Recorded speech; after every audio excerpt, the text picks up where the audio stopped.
আসসালামু আলাইকুম। আজকে অগ্রিম চিকিৎসা বা আগে সচেতন হলে কী উপকার সে বিষয়ে বলবো। যে আমরা এই মুরগিগুলোকে আগে আলাদা করে নিয়ে আসছি, ওই খাঁচা থেকে নিয়ে আসলাম, নিয়ে এসে তার মলের জন্য অপেক্ষা করতেছি এবং মুরগিটাকে যাচাই বাছাই করে দেখার চেষ্টা করতেছি যে ওর কী হইছে।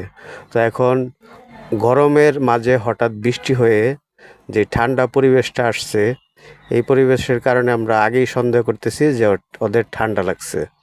তো তারপর নাকে পানি দেখলাম, তারপর এই ওষুধগুলো দেখতে পাচ্ছেন আপনার স্ক্রিনে। তো অগ্রিম এই ওষুধগুলা খাওয়ালে ইনশাল্লাহ ঠিক হয়ে যায় এবং অতীতে আমরা এভাবে ঠিক করতে পারছি। তো আপনারা যদি প্রশিক্ষণ নিতে অবহেলা বা আলসেমি থেকে থাকে তাহলে আমার সাথে অ্যাড থাকতে পারেন।